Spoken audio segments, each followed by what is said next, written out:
The following show contains adult content. It's not our intent to offend anyone, but we want to inform you that if you are a child under the age of 18 or get offended easily, this next show may not be for you. The content, opinions, and subject matter of these shows are solely the choice of your show hosts and their guests, and not those of the Entertainment Network or any affiliated stations. Any comments or inquiries should be directed to those show hosts. Thank you for listening.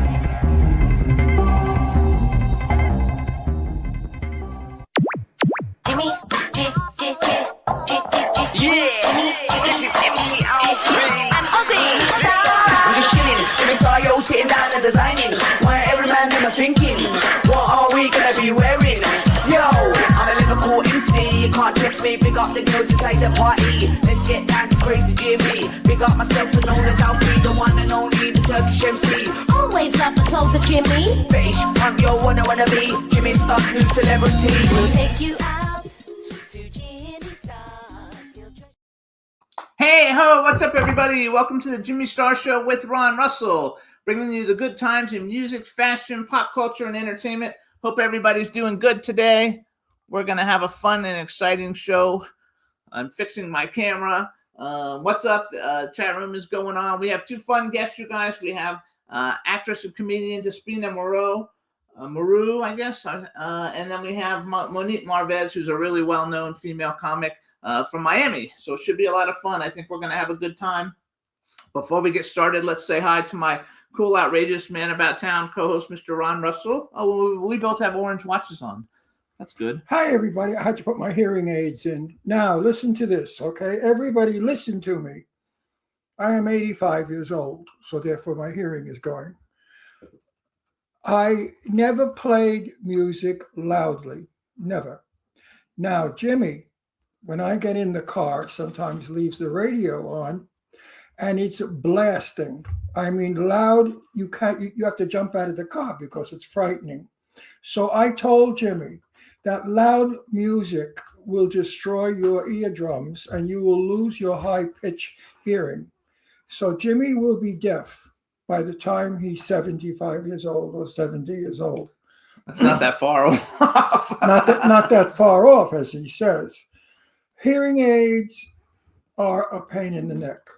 I mean, I don't care who you are. I know many people that have hearing aids, and they all complain about them. You can't use them in a restaurant because people are so loud today in restaurants. You know, they scream. They think they're home in their kitchens. So you can't use them there. If you're in the car, you hear the road. If you're in an airplane, you can't. You go completely deaf. So they really are only good for like something like now, where the room is quiet and it's a one-on-one conversation. They pop out of your ears.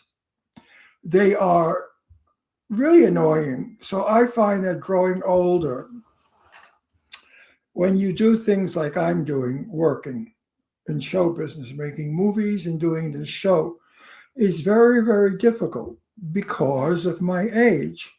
When I was younger, it was a snap. I didn't even comb my hair. I used to just go on camera and I looked adorable because I was young and good looking and nothing was hanging. I mean, I got more equipment in me than a space shuttle. Anyway, that's my thought of the day. So please take care of your ears. Don't abuse them with loud sounds because you will regret it. Anyway, today's show should be good. Right? Yes, we're going to have a fun show today, you guys. I think you guys are going to enjoy it. This week, next week, we have a great show scheduled also, so everything is good. What's up, chat room? Cindy Lady Lake, thanks for all your promos. Cindy's in the chat room. So is Stefan. Please say hello to Tina for us. Oh, my God, I had like a brain fart. I couldn't remember Tina. I'm getting old. You're getting old. You're getting deaf. You're getting blind. I'm not deaf. You're losing I your am teeth. getting blind. You're losing your hair. You're losing your teeth. Actually, I just started taking Hims. Does it look like it's getting any thicker?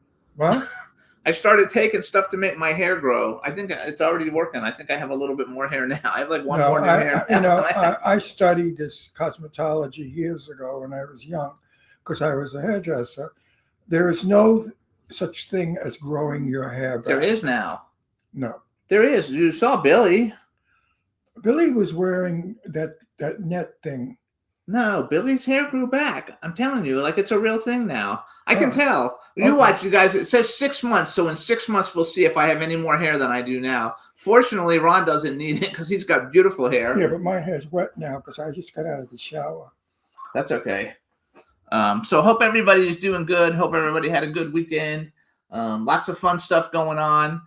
I think Ron's getting ready to shoot his after the Oscars. Ron's going to start working on his LA mob story. I wish. I can't wait for my notification and my script. I'm anxious to know what it's all about. And then we're going to be going to Florida for a week Yeah. at the beginning of April. And then I believe we're going to go into production on Bunny Man. We're getting really close to it for the Legend of Bunny Man. So all the things are going really, really good. It should be a lot of fun. A lot of work ahead, which is good. Work keeps you young and healthy. Sitting home, you vegetate. Vegetation is only for vegetables and fruits. Although there are a lot of fruits here in Palm Springs, they're not vegetating. That's right. That was funny, actually. Everything else is good. So we decided through Ron's daughters that we're not driving to Boca with the dog, and Ron's daughter is going to fly into Palm Springs and stay here for a week and take care of our lovely child, Astro. My daughters both, when they found out that Jimmy and I were driving to Florida, flipped out. No way, we're not allowing it, Daddy. You're not allowed. You can't drive. I said, why, girls? They said, because Texas is 12 hours of really no cell phone in spots. And it's just a very rough ride going through Texas for 12 hours. God forbid something happens to you. There's no way of getting an ambulance or getting you to a good hospital. So you can't do it. People my age should not go to places where there's not help. If you need help, you can't scream out, help, help. There's no one there to listen. So we're flying. I guess I'm not allowed to drive anymore. I wrote about that on Facebook. When I was young, I told my kids what to do. Now my kids tell me what to do. I'm not the only one. I have so many friends my age, of course, and they have children, and their children do the same thing. They dictate to the parents and tell them what to do and what not to do. That's good in a way. We love you for it, but it takes away our ability to think, to do things on our own. If you take away our ability to think, it's sort of like Alzheimer's. You're taking away our thoughts. So you have to compromise with your children and not dictate, simply discuss and come to a common ground of what you both want to do with the situation, whatever it is. But it was a good situation because it's better that we don't take the dog since we're going around doing business stuff too. Well, you know how I hate leaving him, but I also know that he will hinder our reason for going to Florida. He would be in the way because we're going to look at houses. What's the bells ringing? People contacting me. I have to hear those bells? I can't help it. Christ, they're loud. Anyway, we're house hunting in Florida, and having a dog is difficult because a lot of people, even if you carry him, he's only 7 pounds, but if you carry him in their house, they don't like the idea the dog is in the house because they don't like dogs. And they would prefer you not to come in with your dog. And where am I going to put him? In the car? No way. So better. Better that Deirdre flies out, stays here the week, and watches Astro. Yep. Okay, so you guys, you can listen to the Jimmy Star Show every week. We're on Libsyn, Apple Podcasts, iHeartRadio, SoundCloud, iTunes, Spotify, Amazon Music, Google Podcasts, and YouTube. We're on a bunch of other stations, but those are the ones everybody knows. And before we bring on our first guest, I want to play a music video. The name of the artist is Knox Valentine. The name of the song is The Legend of Bunny Man, and it's going to be used in the Legend of Bunny Man movie that we're going to be starting hopefully in the next 90 days. So I think it's a lot of fun. It's very different. So I hope you guys enjoy it. And then when we come back, we'll be with our first guest, Despina Mirou. So here it is, everybody. Knox Valentine, The Legend of Bunny. No, it's Despina. Despina. Despina. Despina. That's it. Despina Mirou. All right, everybody. Maro. Maro. Okay. Despina Maro. So anyway, here's Knox Valentine, you guys, The Legend of Bunny Man. Enjoy. No, it's Despina.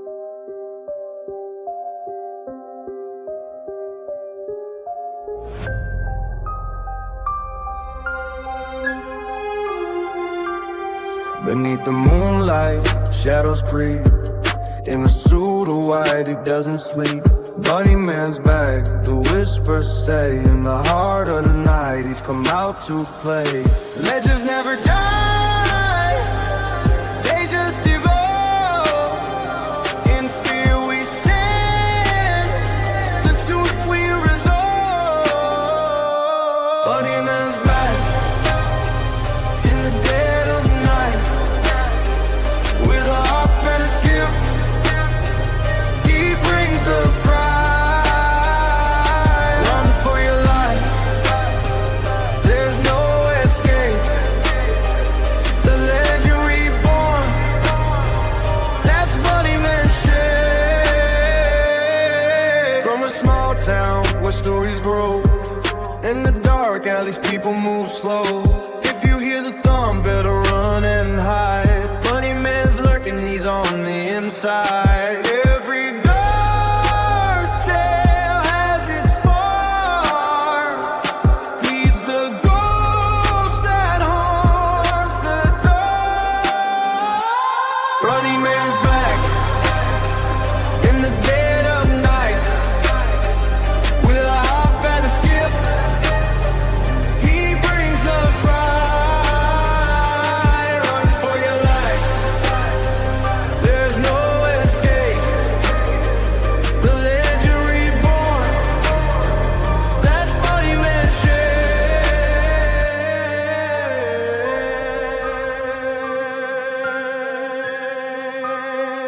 So when you hear whispers near, remember the legend and hold your fear.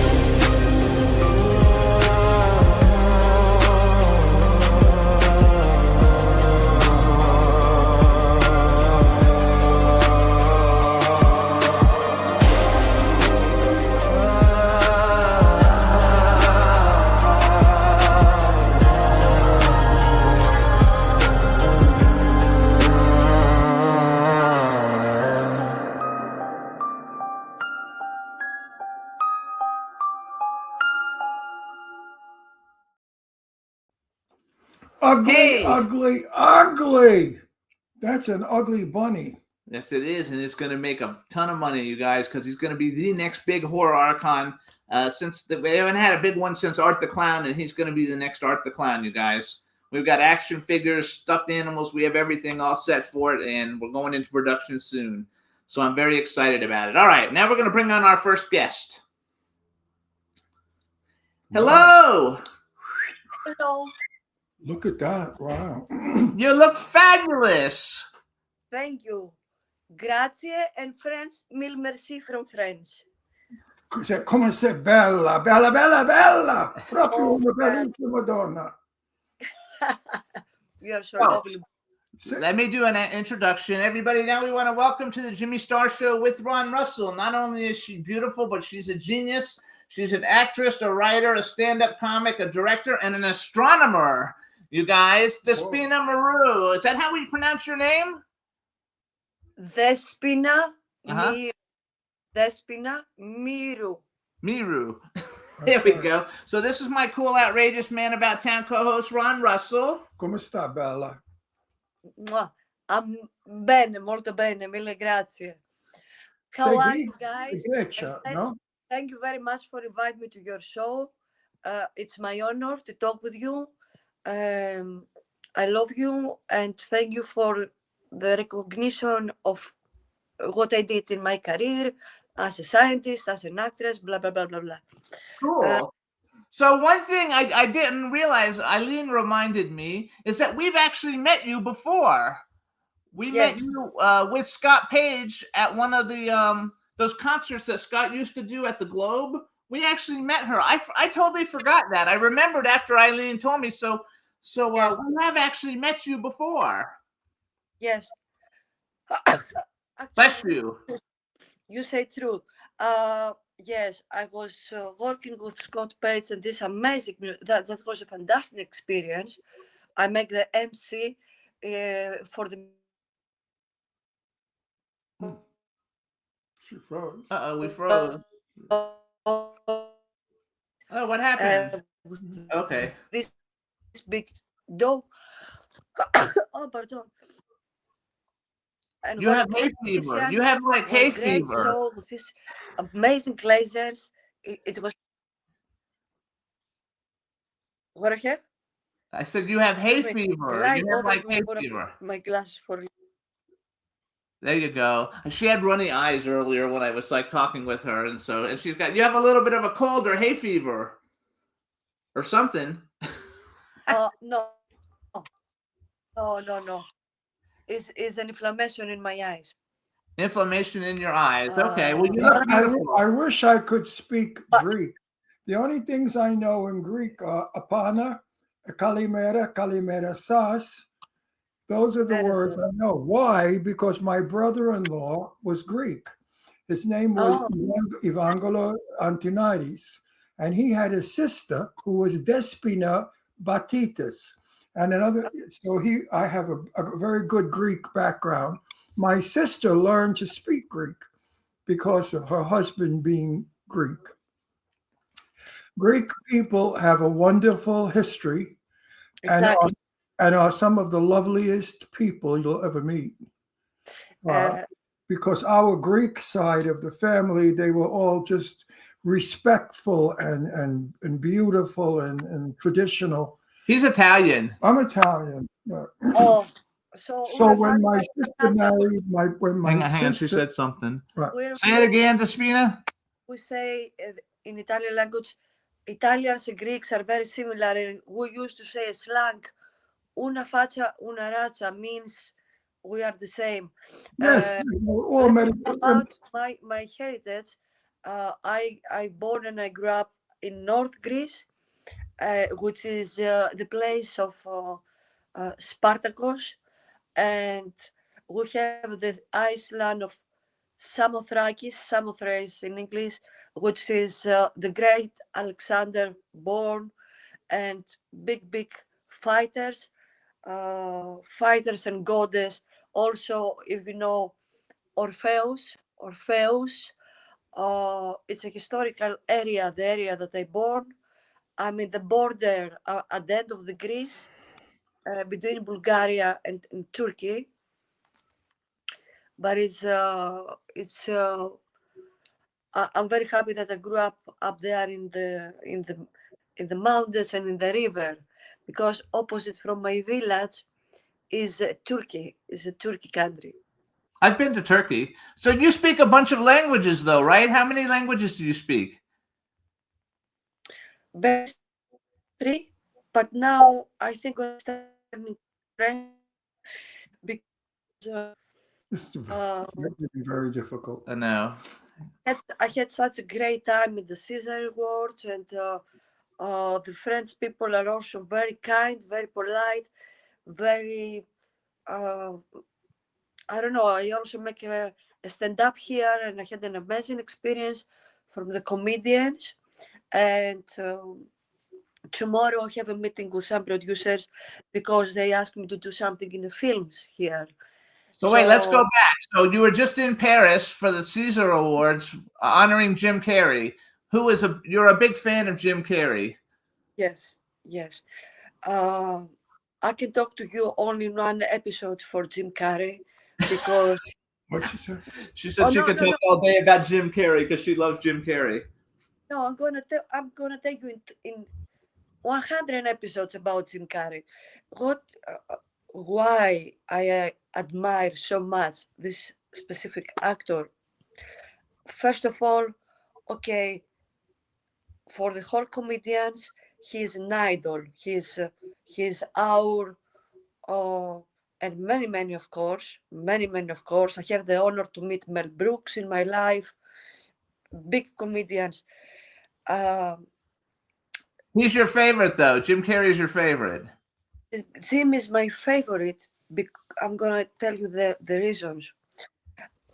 First of all, he has an awakening experience some years ago, and me too.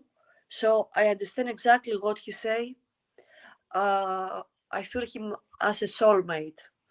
And every people who have a awakening experience in their life, we recognize that all the career, okay, thank you for the words, thank you for the films.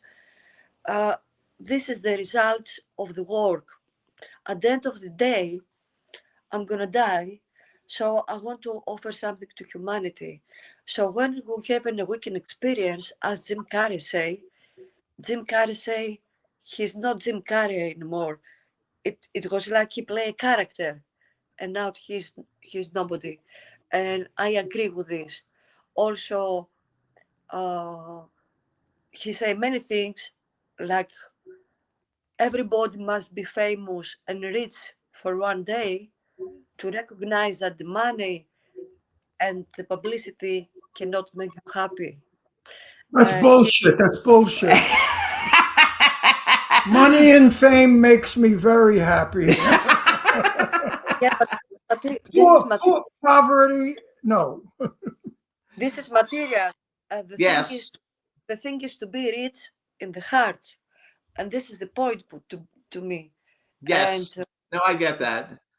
to Actually, be rich, to have a bright mind and a soul, a very clean soul. Because if somebody have a talent and have a bad character, could not be my idol. I adore people who have virtues.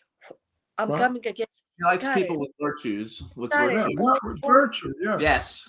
I do too. They have all the virtues. Another actor, and he was my professor, Al Pacino. He's very humble, down on the earth, sweet, Yes. generous, low profile.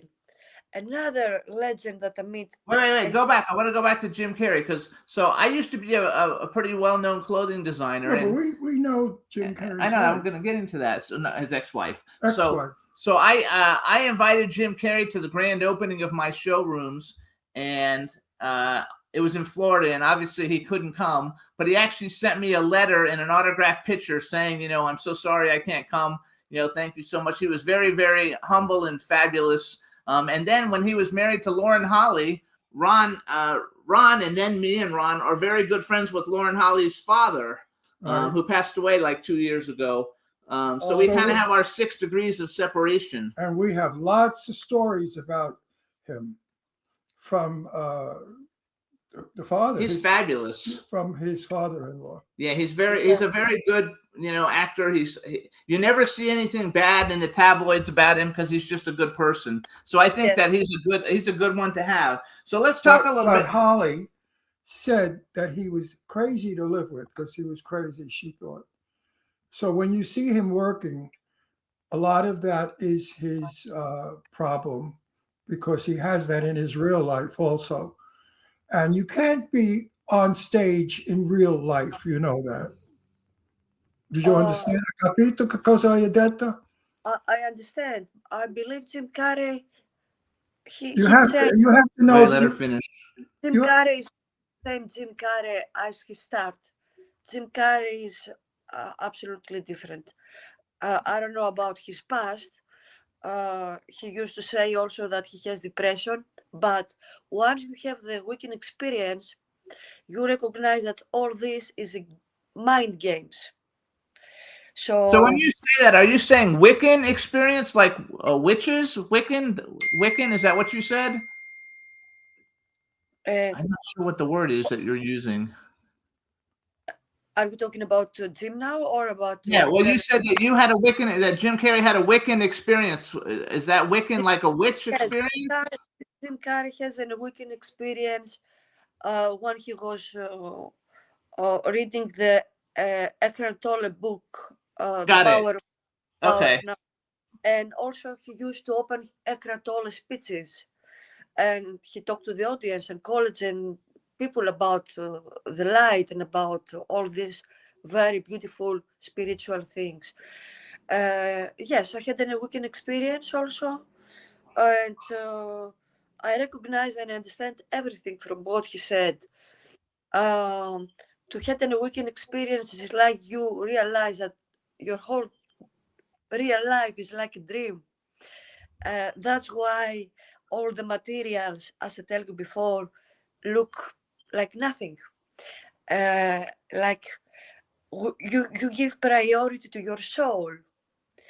You don't care so much about money, glory, and all this. Again, this is the result. And thank you. I feel grateful too. But after and many people had the weekend experience the last years. Many people had the weekend experience the last 5 years, especially. And it just happened in a bit that this changed your life, and you Yes. realize everything, and you realize that the basement, of course, there are many virtues, but the big one is the virtue of love. So you cannot feel hate. You cannot feel any more low vibration emotions. So let's go with this. So now, where did you actually live? I know you live in LA some of the time, right? Where do you actually live? The last 9 years I'm in Los Angeles. Okay, and where are you? You're here 9 years? Yes. And where are you now? Right now? In Paris. In Paris, okay. Because you were at the Caesar Awards. Okay. She froze. She'll unfreeze in a second. Hey Juan, is there a way to unfreeze her? Hey Yes. Juan. Oh, there we go. Okay, you were frozen for a minute, so we missed it. We missed all that. So, okay, so let's talk a little bit about some of the stuff let's talk about some of the stuff that you've actually done.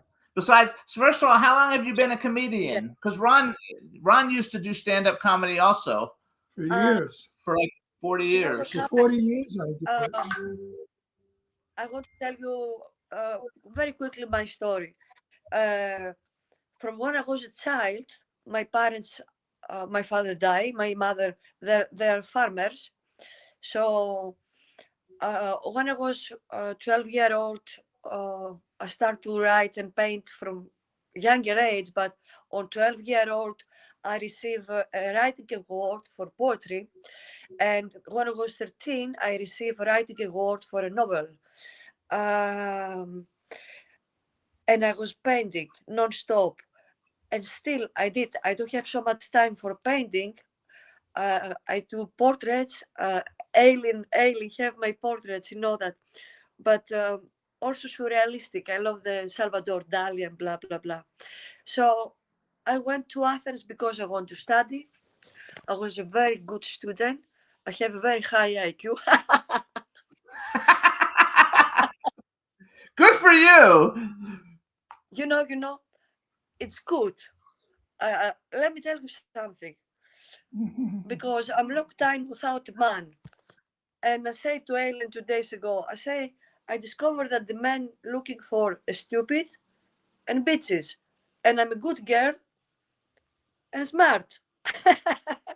So I have and you're not a blonde, because usually they want, the stupid blonde. And so no, but sometimes but it's so nice to be alone anymore. I don't care. After my experience, I don't care, and I'm so busy. And great people. In my stand-up comedy show, I have a line that I say, "Oh, I would love someone to fall in love with me for my sense of humor, but unfortunately, I have a beautiful ass." What were you going to say? Something about Greek people? Yeah, I can remember. Hang on, Despina. Hang on, Despina. Go. Okay, I can remember years ago, there was a movie here in America called Top Kapari, and it starred Melina Mercouri. And Melina Mercouri was a blonde. And I remember the community of Greek people in Astoria, Queens, where it's a great Greek population, they were upset because they didn't like Greek people to be blonde, because blondes are Swedish, not Greek. And the Greek people felt being Greek and having black hair is an honor and a beauty in its own. Do you feel that way? I don't care about the hair color, and because I do a lot of impersonations, I change my hair of even for a character for a film. But who cares about the hair? What is inside the mind is important. Yeah, So but Greek I people. do impersonation. I do impersonation of Melina Mercury to honoring her, sorry, because she was a tremendous actress and a great personality. And I think she's Melina Mercury and Irene Papas was the two actresses that they make career in globally. America. Yes. And Do you know the other one? before that, Who- Who was the other one? Somebody Pappas. What was her name? Irene Papas? Yes. No, Irene Papas had black hair. She never was a No, blonde. but she said those are the two Greek actresses that made it Oh globally. yeah, Irene Papas was fabulous when she worked with Keenan with Wynn. I know Papas was one of the best actresses we've ever had. She was the Greek Anna Magnani. You know, Italy had Anna Magnani and Greece had Irene Papas. I loved her. exactly. Wonderful actress. So let's go with so one of the movies that I noticed that you were in. I was looking at your IMDb, and one of the movies we've actually had several of the people on our show in the past, and it was a big indie film, but it was a big hit, Tango Shalom. That you have a role in Tango Shalom with Renee Taylor, Lenny Kazan, and Joe Bologna are friends of with Ron. And then Karina Smirnoff is in it, and you were in it. Did you enjoy being in the film? Did you enjoy it? We saw it. It was a good film, but I didn't know who you were then, so I don't remember. Here I want to say I'm coming back in the generosity. I want to say a huge thank you to Renee Taylor, to the director Gabriel Bologna, and I had the honor to, because the script was by Joseph Bologna. So, and I had the honor to meet Joseph because once he write the script and we make the film in New York, specific, after the finish of the film, he died. And he was such a sweet soul, such a great writer. For me, Joseph Bologna and Renee Taylor, they leave a stamp in my heart. And with Renee, we are friends, and with the whole family, Zizi, the wife of the Gabriel, the whole family is amazing. 2-3 years ago, before in New York, we start to make some TikTok videos with Renee. So I play Kardashian, I play Ozzy Osbourne. It was so hysterical. We are at her home in Big Town. We're at the Lingo Square, and I've never forgot this time. She's amazing. Renee, No, it's very, very very. good. Ron has known Lainey for about, I don't know. I know Lainey Kazan for about 30 years. And, Yeah, Len. and Lainey Kazan is one of the best comic actresses. She plays the Jewish woman like nobody else can. And Yeah. I had a movie, I have a movie that we're going to make, and I wanted Lainey to play the star. But unfortunately, time has come along, and Lainey is not what she was, and things changed. So now I'm looking for someone as good as Lainey Kazan, but there is no one as good as Lainey Kazan. So I'm screwed, because she would have been the best. She would have made my movie the best movie in the world. I love Lainey, and I love Renee. Renee is a sensational lady. And let me tell you something. I like to my teacher Al Pacino, because my background is very classical theatrical plays.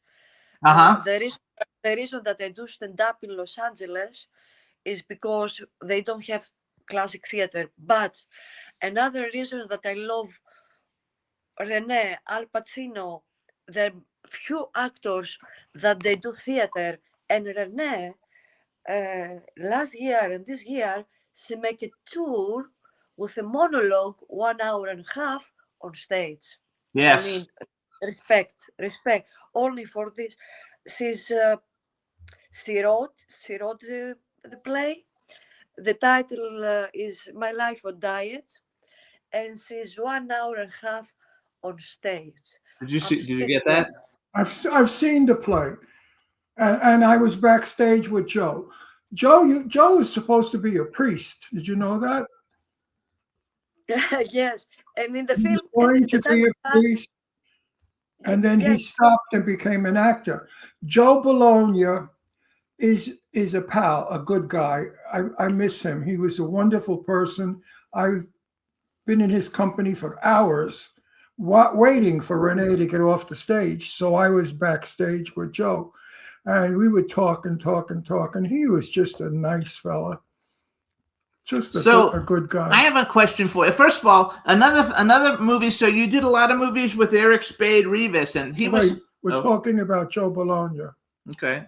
No, I was talking about someone. Oh, I thought you were finished. No, I'm sorry. No, Go. anyone. The whole conversation's I been know. I'm about changing Joe. the conversation now. I know, but the whole conversation's been about Joe Bologna, but we never mentioned his name, so the people watching are going to say, "Who are you talking about?" Oh, got it. Okay. That's why I'm saying we're talking about Joe. So now we're Bologna. going to switch to Eric Spade Rivas, because back when Vamp Biker Trace came out, you weren't on the show, but we had the whole cast of Vampire Trace. Like, we lost her.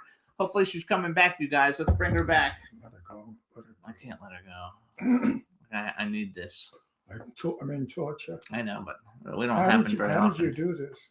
I have to do it, honey. When they come on for a certain amount of time on my PR thing, I have to. She's here. We're live. What's up, you guys? So hopefully she's coming back, and we will see her in a minute. Hopefully, let's see. So in the meantime, try and bring her back, Juan, and see what you can do, or maybe we can take a music break. If you think is she coming back? I know she's having a signal, so that's a problem with all of it. And let's just see. But let's talk about something else then for a minute. Hello. Yes. We can talk about something else while we are waiting for her to come back. So you guys, the movie we were talking about is Tango Shalom with Renee Taylor, Lainey Kazan, and Joe Bologna. It's a really cool one. I think you guys will dig it. And well, if you're Jewish, you will love it because it's full of, what should we say, Judaism? Is there such a word? Jewishism, or Brooklyn Jewishism, or Bronx Jewishism.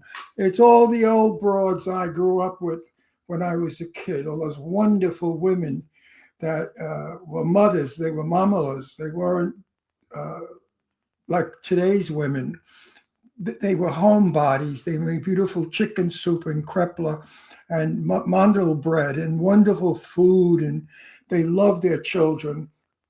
And they encouraged their children to be doctors, lawyers, and the greatest people that America could ever want. And they became. They raised themselves from poverty and from Nazism and horrible concentration camps. And they came to this country with hopes that America will be wonderful. And they did. And they respected America. And they respected all the people in America, all the Americans. They didn't come here with an attitude and to be angry and violent and to hurt us. They came here and they contributed the most wonderful things to the American population. Jewish people are superb in my book. They're wonderful, even though I'm part Jewish, which is very little. But I'm proud of that little bit that I have. Being Jewish, it's just they're just superior people. Yay, you're back. Hey. Yeah, sorry, something happened with my phone. It say that the temperature was very high, and I say, "Oh, I don't believe this because I'm a hot woman." There you go. Actually, that happens to mine when I'm in the car. If I do Zoom calls from the car, my phone gets too hot. But it doesn't usually happen when I'm in like a place. So we And were it's gonna go back and talk about Vampire Trace and Eric Spade Rivas because we're friends with all the people in it. So anybody who doesn't know some of the people in the Vampire Trace movies, let me what? let me tell you something. Okay. What happened with Eric? I was playing Marilyn Monroe on stage doing stand up. He don't recognize me after, and he said to me, "Are you the girl who played the Marilyn?" I said yes. So we make 3 films already with Eric, and last year with Marilyn, and this year right now, Eric doing a film about the Scarface with Roberta Pacino, Al Pacino's sister, and very soon I'm gonna fly to New York to play in this film. I had a very great time with these guys. It's a great team. We make the shoot in Times Square, and it was pretty fun for me, walking around like Marilyn. I have very nice experience from Eric Rivas and also Angel Salazar, who died. Yes, he's been on our show. We had Angel on the show. Oh yeah. We've also And had Michael Musto. We haven't had Ron Jeremy, but we've had Screaming Rachel, Lilo Brancato, all of them. We know all of them because we used to live in Pennsylvania and we would go to events in New York all the time with all of those people. Yes, And you did a bunch of them with them. You're doing a bunch of them. When I see another one, the Duke of New York and New Ghost City. and the Japanese brooch, and Eric just sent me 2 days ago that their Amazon bought the Japanese film. We make this after the COVID. Yes, Japanese borscht. Yes. Brooch, yes. Yeah, that's a good one. That one also had Apache Ramos, who we've had on the show also from Warriors. So like we basically know all of them. So in your career, you've also portrayed Elizabeth Taylor, Sophia Loren, and somebody else. Let's see. Do you like the old stars? No, I auditioning to take this part in the films. I do this. Doesn't like this old No, stuff. she does. I have here my comedy calendar. Can you see it? I mean, Yes.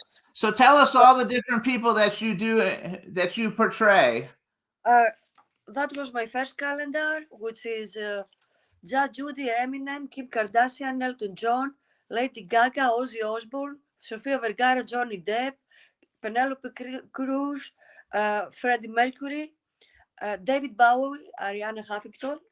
But at the last page here, it's give me a minute because this is Ivana Trump, Nancy Pelosi, and Melania Trump. There you go. So wait, because I know that you do a lot of stand-up. I wrote down you've done the Comedy Store, the Laugh Factory, New York Comedy Club, Flappers, the Ice House. You've been in all the biggest comedy clubs. Yes, So you do all the different characters, or you just do a few at a time, or how do you do it? No. A few times I show up as myself. Depends from my inspiration. I decide this 1 hour before I go to stage. Sometimes what happened, for example, when I buy the wig to play Elton John, I buy the wig because I participate in a Ridley Scott film about the She freezes again. Yeah, it's her signal. It's her Wi-Fi signal. There we go. She's coming back. I can hear her. The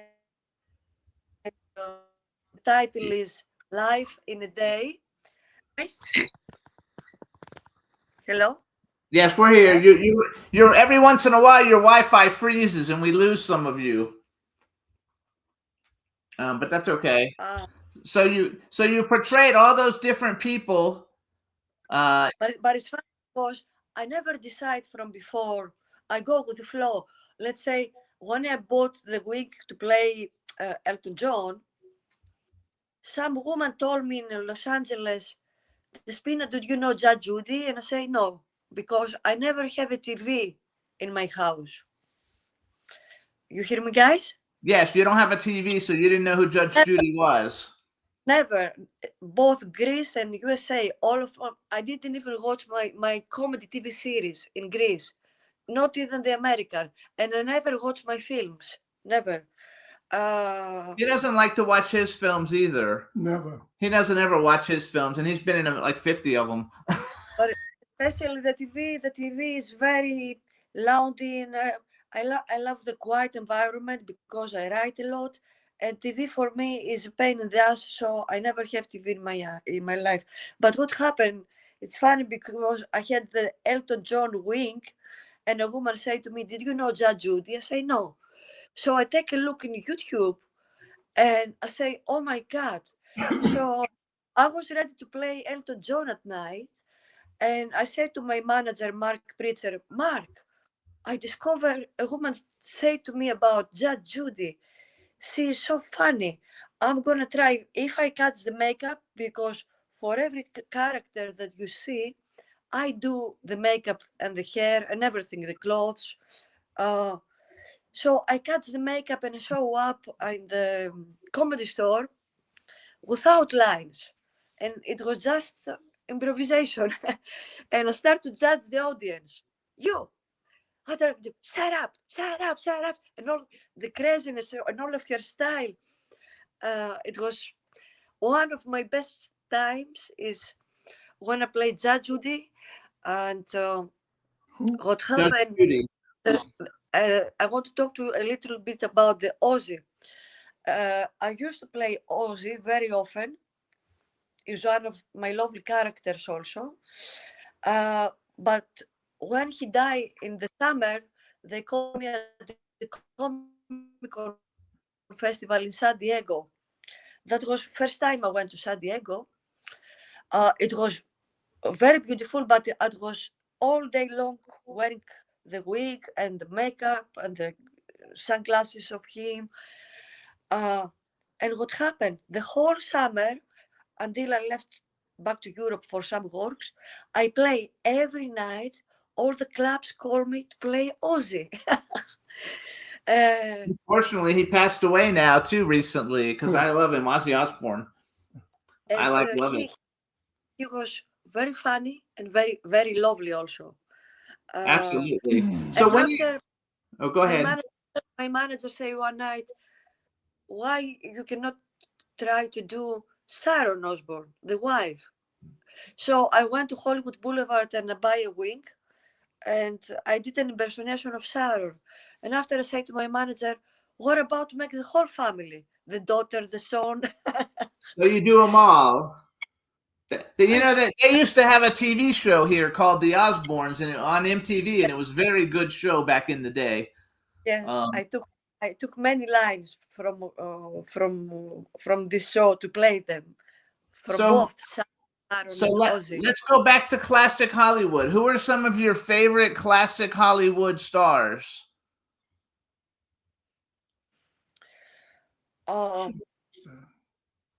You know, like Marilyn Monroe or... I'm going to tell you, from when I was a child, I had an admiration for Jack Nicholson. So when I came to USA, I was in New York. And the reason that I moved from New York to Los Angeles, it was this meeting with Jack Nicholson. And also we have a love affair for 3 years. You and Jack Nicholson? Yes. Many people know this.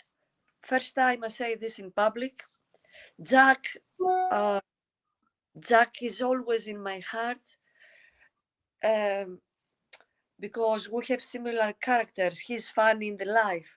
Al Pacino, of course, is a great actor, not only because he was my teacher, because he is a great actor, but in the work, I'm like Pacino. I work 24 hours per day, 25 hours per day. I see, you're always posting stuff. But in my personal life, I'm more like Jack Nicholson. I like to laugh. I like to make jokes. So I spent 3 years with this.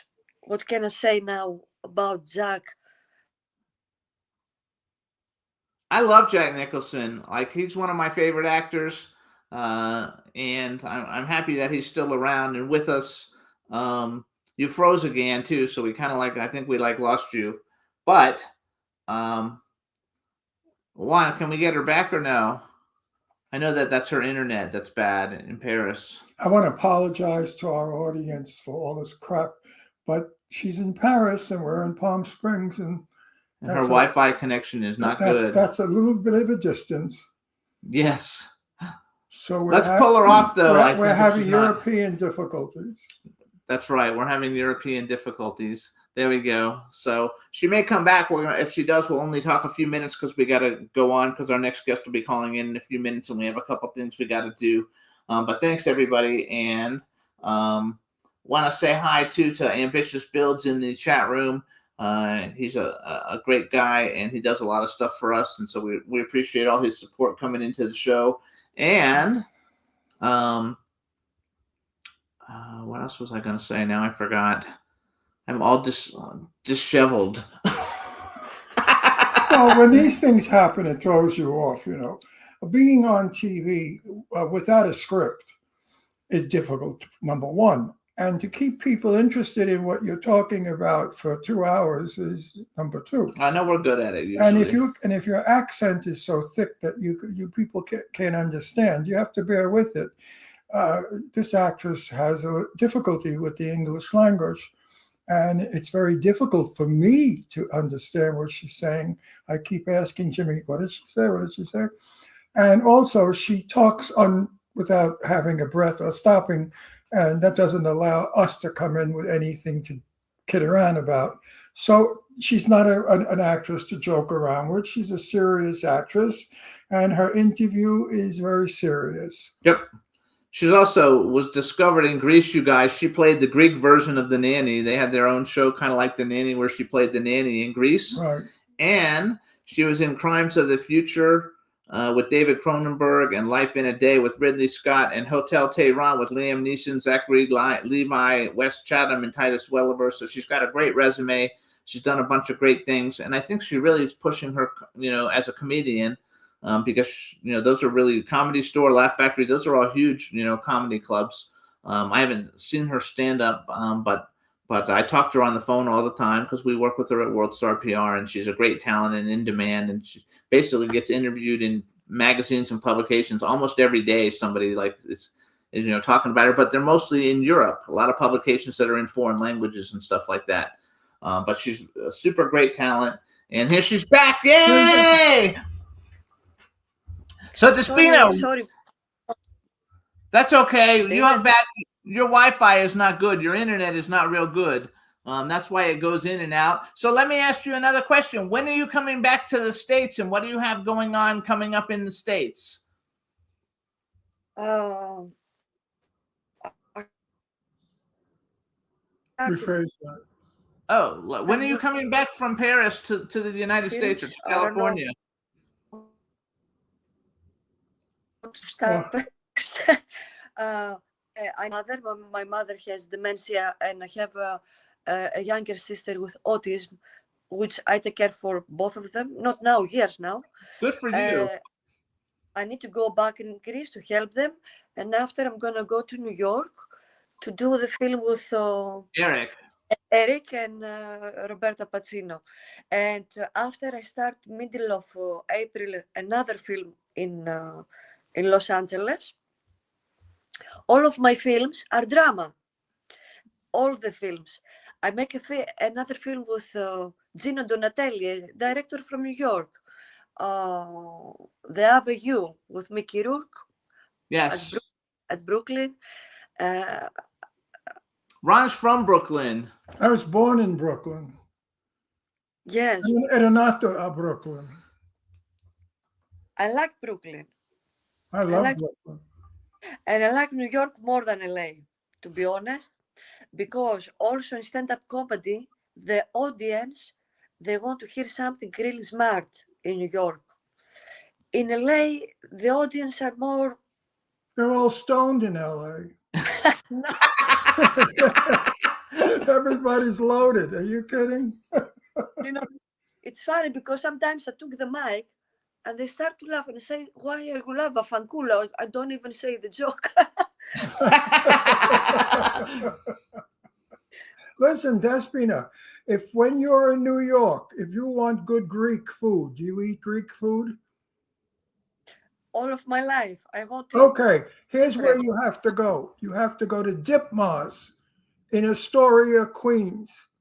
It's the biggest Astoria. Greek community, and the Greek restaurants are fabulous.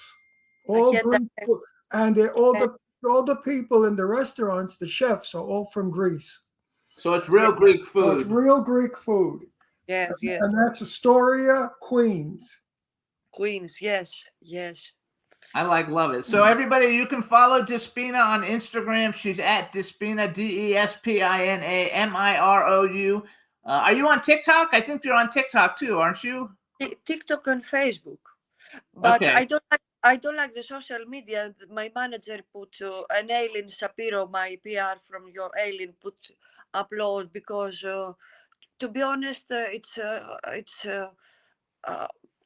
you spend time and energy, and right now I'm so freaking busy, and I want to give my time and energy in the work, in the writing. Today I finish. I make a contract with a magazine. The Luxury Globe is the title, which is every month I'm gonna write and I'm gonna analyze one film. So today I had a crazy day in Paris, but I offered me 2 hours to write an article to honoring The Godfather. Pacino, the great actor for me. From 2 is my favorite globally. Okay, Nicholson anyway, but Marlon Brando and a Russian actor, Inokendis Moskunovsky, which is, he was like Laurence Olivier. These 2 guys for me, by far, are globally the best, but also to honoring Coppola. So I just finished this before we start the interview. I was writing like crazy to finish the article because today is the International Day of Writers. Okay. Yes, and I love it. Okay. As I tell you before, writing is one of my favorite things. I love it. Okay. So we want to thank you for coming on the show and sharing some of your story. We have another guest coming on. I hope you have fun while you're in Paris, and please give our best to your family in Greece. And we'll see you when you get back to the United States. Thank you very much. Thank you very much. It was terrific, sweetie. And you're very beautiful. Thank you so much. God bless you. God bless Bye-bye, Despina. Bye-bye, Despina. Ciao. Yay, ciao. All right, everybody. So we have a couple minutes, and I have some music videos I want to play to get things going. So we're going to take a quick music break, you guys. Here is Ryder Knox, Crazy Bitch. Enjoy it, everybody. We'll be right back. Crazy dick. Bitch.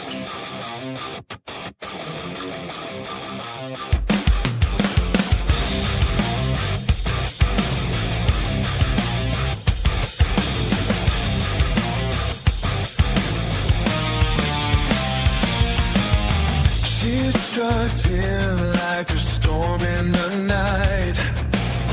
Waves of chaos, they pull me in tight. With dark night and a wicked grin, tells me secrets of where we've been. Oh, she's wild, she's free, it's my downfall. Crazy bitch with a heart full of fire, twisting my soul.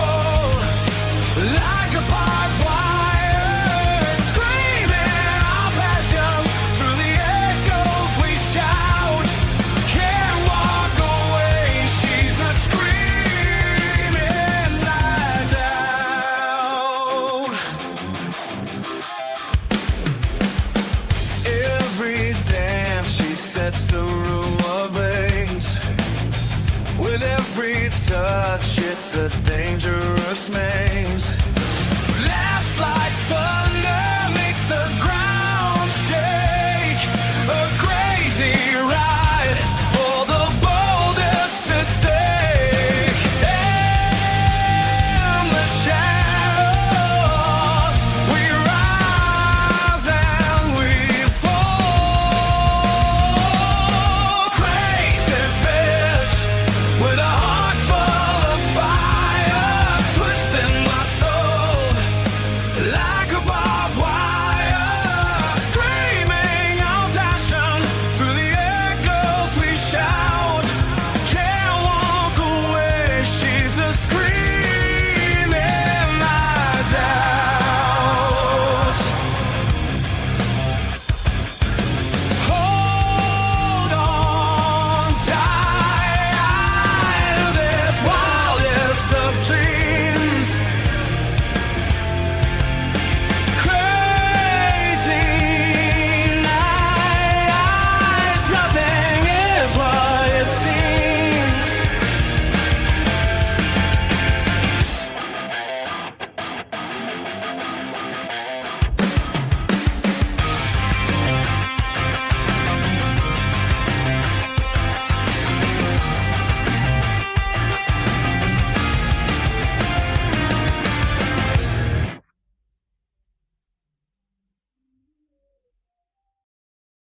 Hey everybody, so that's Ryder Knox. The name of the song is Crazy Bitch. Why did they name it Crazy Bitch? Because that's a guy writing about his girlfriend. And he calls his girlfriend a bitch? Well, she's not. I don't think she's his girlfriend anymore. She's a crazy bitch. Jeff said it's nice that you wrote a song about. Jeff says it's nice you have a song playing about my ex-wife. Who said that? Jeff Caperton. His ex-wife. Yeah. Jeff, you're divorced? No, he's got a new wife now, but he had an old wife. He's been married for a long time, but he's got another wife that he had before the wife he has now. Just like you have ex-husbands and ex-wives. I do not. No, yeah, you do. I have one ex-wife. And you have two ex-partners. Well, I'm a widower for one. That's true, and the other one was a jerk. Everybody gets a jerk in their life. You have to. It's part of life. You can't have all fabulous people, you know. That's right. Some jerks get in there. They sneak in through the cracks in the door, and you have to deal with it. It's so funny. So you guys, we're going to play one more music video, and then we're going to come back with our second guest, Monique Marvez. So here it is, you guys. We're going to play Jet, Summertime Vibes. The song's doing really well on Spotify, so I appreciate everybody listening to it. It's just a fun summer show, and you don't know if the guy's gay or straight. It makes it kind of fun, but everybody in the video is AI, and everybody in the video is really good looking, so check it out. Here's Jet, Summertime Vibes. They're fake people?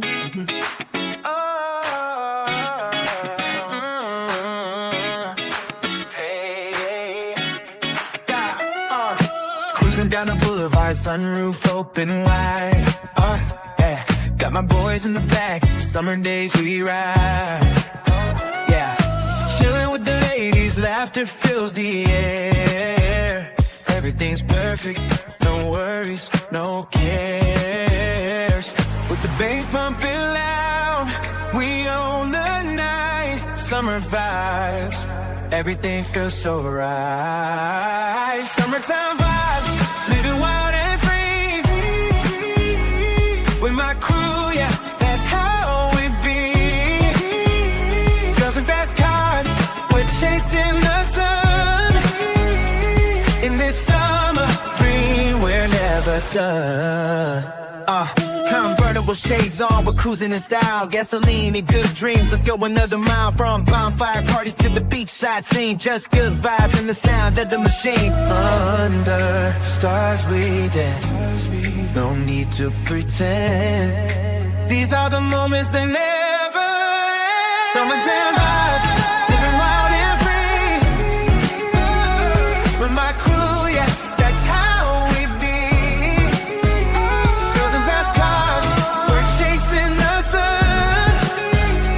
In this summer dream, we're never done. So raise a glass to this vibe.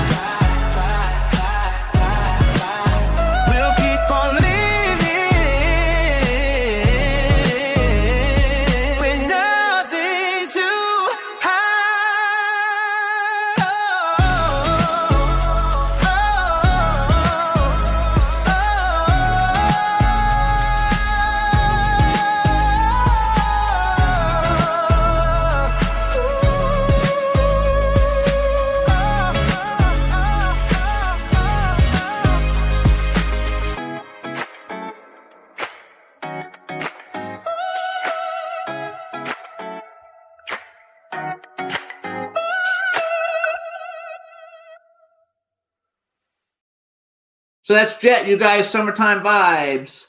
We want to welcome Jeff Caperton, too. He joined us on our last interview, so he's in the chat room. And we want to say hi to Sylvia Polite. Also, she's listening. She sent me a thing. And also, I don't know if we said hi, but Stefan and everybody's in the chat room. So what's up, everybody? Now we're going to bring on our second guest.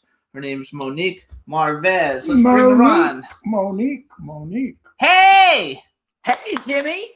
Hey! And Ron. Hello, Ron. I haven't spoken to you. I spoke to Jimmy on the phone once. Nice to Yes, meet she you, knows Ron. me. To know Jimmy is to be a wonderment. I've How heard. are you? How are you? It's so nice to see you. The pleasure is mine. And I wanted you to get fancy hair, but I did hot yoga a little while ago, and fancy hair was going to be too hard to conjure. That's okay. So hang on. So Wait. What's hot yoga? It's yoga in a room, infrared room that's heated to about 96 to 100 degrees. Oh, it's Palm Springs. So it makes you sweat. Palm- Yeah, it's like Palm Palm Springs. Springs in the summer. Yeah, I'll come do it on the sidewalk in front of your house. You can't even stand on the sidewalk here in the summer. It's so No, hot because no. it gets up to 128 or something. Oh, my land. I leaned on the car door one day and burnt my arm. Oh, You got a blister. I had a big burn on my arm. That's okay though. So wait. So is Marvez? Is that how I pronounce your last name correctly? perfect. All right. So we're gonna do a big intro. All right, everybody. Now we want to welcome to the Jimmy Star Show with Ron Ryder, with Ron Russell. Ron Ryder. Ron Jesus Christ. Russell. We gotta start it Ron all Ryder. over. That's right. the What? I'm leaving. That was the song of the guy that we just did. All right, everybody. Now we want to welcome to the Jimmy Star Show with Ron Russell, actress, writer, and very well-known, world-renowned stand-up comic Monique Marvez. Hello and welcome to the show. Hello, Jimmy and Ron. Yes, Monique. And Ron. Monique. And we have people in the chat room. Say hi to the people in the chat room. Hello, chatty people. So now, where are you? Are you in Miami? I know you're Nope, from I Miami. live in Los Angeles, and this is one of those moments where I get to be home. So I'm on Cahuenga, just south of Sunset. Oh, there you go. Okay, but you're from Miami, right? Born and raised. Yeah, I was born in Miami too. Really? Where? What hospital? I don't remember. I don't really know, but I know I was born in Kendall. So Okay, then it was probably Baptist. I was born in Baptist. Okay, so I was Kendall. born in Kendall. Jimmy was adopted. Yeah, I'm adopted, so I don't really know He who doesn't know anyone. anything. I don't know shit about anybody except for That's my probably adopted good. parents. Yeah, it might be Ignorance is good. bliss. But anyway, so I lived in Miami just for until I was 2, and then we moved to West Palm Beach, and I grew up in West Palm Beach. Nice neighborhood. Yes, and we're actually going to Boca Right. at the beginning of April because he's when I met him, he lived in Boca, and we're looking to move back to Florida probably. So we're gonna probably go back to Right. Florida. Because Oh, I that's was nice. born in the most fabulous place in the world, Red Hook, Brooklyn. He's from Brooklyn. Well, it's famous because every mafia kingpin came from Red Hook, Brooklyn. Red Hook. That's the name. Red Red Hook. was the town on the river, and the biggest names in the mafia were born there, raised there, and worked from there. Are you trying to tell me something, Ron? Is this thinly veiled, coded? You know, you want me to know not to mess with you guys or something? 'Cause No, let's no. go now. No, You know, no, I there- don't think the mafia has gay people in it. That's what you think. But there's not enough It's room funny, for though. me. Go ahead. It's funny though because he plays a gangster in every movie he's in. Just about Because of my Brooklyn accent. It's Yeah, real. yeah. It's a real accent. You got And me a why little I have nervous. an huh? She said you got me a little nervous. Not gonna lie to you. There's not enough room for me, my vibrator, and a horse's head. So let's stay. Well, stay on I good can do it terms. this way. Listen up, you got it? Listen to me. I'm talking to you, you dumb broad. I'm talking to you. We're good. You mess around with us, forget about it. The river, you're going with cement shoes, you stupid bitch. Wow. Were we married? I go to work and do that. They love it. They love Yeah. it. Being stupid and not speaking proper English gets me money. Yeah. I just had a weird trigger, the third husband. It came back to me. Well, I want to first, you guys. So I want to give props, you guys. Anybody, if you don't know who Monique is, she's extremely well known Thank you. in the comedy world. She actually has a dry bar comedy special that she did. Is that the Not Skinny Not Blonde one? Not Skinny Not Blonde was Showtime. Now it's on Amazon Prime, but I was the #1 dry bar of 2024. I have Yes. 70 million views on their site alone. And Good for a you. quarter of a billion views across I all know. platforms. Crazy. That's like queen shit. Thank you. No, it's changed my life. It's changed my life, Jimmy. I think it's fabulous. So how did you get into doing comedy in the first place? You just wake up one day and say, gee, I think No. I'm going to go get in front of people and Nope. start talking.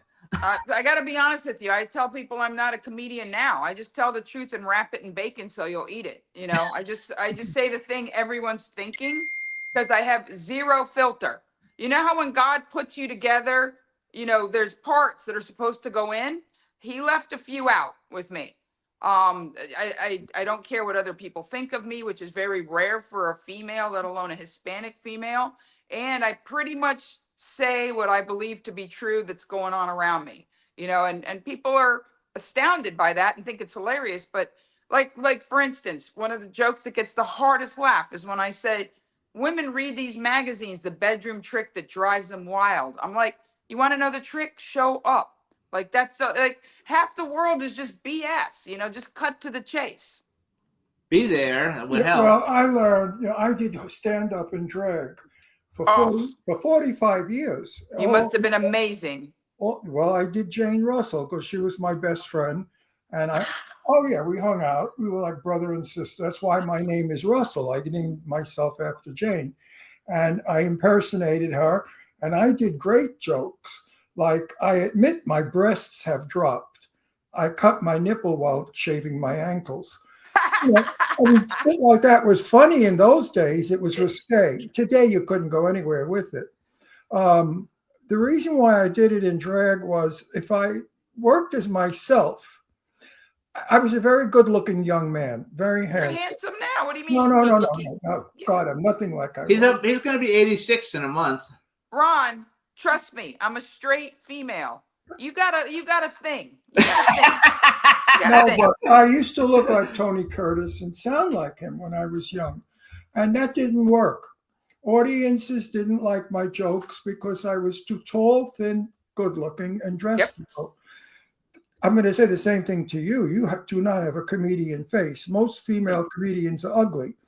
Joan Rivers and people like that, they were unattractive women. That's what makes the joke funny. When you're pretty, doing stand-up is very difficult.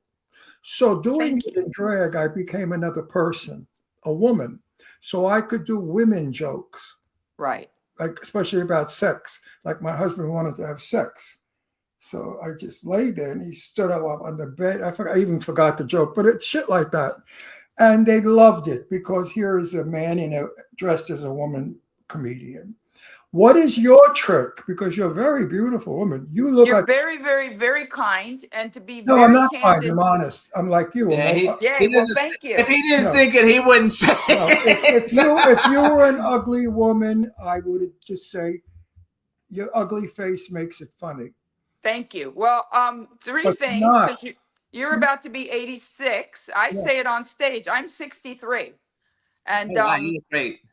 And I've done nothing. This is my face. See, I can move it. And I See, I can move it. brows up and down, the whole thing. But I jokingly say I know I look like a middle-aged white woman with good credit, but I'm actually an aging Latina that'll shank a bitch. And the upshot is, when I started, it was very hard. It was very hard. I had to break the ice when I hit the stage, and I had I still have a nice figure. I had a knockout figure, and I was cute. I could see it. I know it already. Thank you. So it was challenging, and I once had a booker tell me nobody wants to see ugly things coming out of a pretty face, and it was challenging. And then weirdly enough, social media and YouTube changed the game. We're now very not funny people do comedy in bikinis or with their boobs out, or they look like OnlyFan models and they're getting a little bit of traction, even though they barely write. They're not very funny. And, No, they're but it not changed the funny at game for all. me. Oh, Thank you. the humor Thank sucks. you. Being an attractive female, and now I'm not, quote unquote, a total threat. I'm a little bit of a threat, but being an attractive female who actually writes every day, has hours of material, 4 Showtime specials, 1 HBO. The game has worked for me now. Social media is absolutely working for me. I know I love it. Which we want to repeat that again, you guys. So Yeah, but because look not at, that hang wait, on. look at Phyllis Diller, the ugliest woman in the world who talked about her husband and was hilariously funny. Bang. Then Phyllis went and had a nose job, her chin fixed, her cheekbones put in. She got to be pretty, and where did she go? Nowhere. People didn't find her funny anymore. So I you, met Phyllis before she passed. I actually have a painting signed to me from her, and you are correct. She was lovely. She actually got all zhuzhed up. And the interesting thing is that I'm joking, but not. I have a large kind of drag queen head and very high cheekbones. And when I was young, I was unusual looking and I didn't feel pretty. And I actually felt unpretty. So I don't walk through the world as if I'm all that. I'm grateful and people tell me I'm pretty and I'm grateful, but the reality is I don't feel the need to fix myself and I'm not self-deprecating. I'm in a very sweet spot of being comfortable with my looks, but more importantly with my work. right. Are you a dramatic actress? I am not yet, but actually, I can't say names yet, but I'll share when I can. I had an A plus plus plus plus showrunner who is totally in the game, has written very respected dramedies that you would know. And he reached out through my website and said, I don't understand why you're not on TV. I love your stuff. And, is working with me to develop a show that he's going to take his time, his money, his energy, and his chits to pitch. I know it'll be fantastic. I want to go back real quick. First of all, you guys, her website is MoniqueMarvez.com, MoniqueMarvez.com. I want to just go back. What's your last name? Marvez. Marvez. Marvez. Marvez. So I want to go back, though, because you rushed through that really quick. I don't know if people really understand. Most of the time, first of all, female comics don't really get a whole lot of standalone shows. 99% of the time, it's male comics. No, that's not. It is too. I know that I looked it up. Listen, I work the cabarets of New York. I'm talking about on Showtime and HBO, getting your own show on Netflix. It's always men. And she's had 4 Showtime specials and 1 HBO special. You guys, that's a huge deal. Congratulations. Thank you. Thank you. Ricky Gervais gets that and people like that. That's my next question. Were you around in the cabaret days? I started in the gay bars of South Beach in the 90s. In the early 90s, I performed at places like Semper's and, all these very cool clubs. And in fact, I did an event for Project Cradle, which was for babies born with AIDS in like 92. And Gianni Versace walked in Bermuda shorts and handed me a check while I was on stage. Oh, how cool is that? Very. Well, I was the founder of Have a Heart. Have you ever Oh, wow. Yeah, I discovered it, I found it, I created it, and I ran it. And Have a Heart, we worked for the Elizabeth Taylor Foundation for AIDS Research. Mm-hmm. And we were a bunch of drag queens that sang in our own voices. We spoke in our own voices, and our show was fabulous. We had a Judy Garland impersonator. Who was Tommy Femia, one of the best in the business back in those days. And we raised over $150,000 with one benefit and a lot. Oh yeah, well we had. It was a lot of money back then because he's talking about it was because of Elizabeth Taylor. If Elizabeth Taylor attended a show, the seats were $500 in the front. Absolutely. So it worked. I don't know what has happened to Have a Heart. I gave it up, I guess, as I became an actor. But I know what that's like working for AIDS, and it's absolutely. It was always wonderful feeling in the world. If it were not for the gay community, I would not have started my career off as strongly as I did because they embraced that my comedy wasn't lowbrow. I don't pick on people. It's smart. You know, it really means the world to me. To this day, I still do a bunch of benefits, and I'm going to be April 16th. I'm at the Parker Hotel doing a thank you for all of the people that contribute to the McCallum Theater. So it's going to be a very, very nice event. But the reason I'm telling you that is because don't tell me your address, because you two are fabulous. I might end up at your house.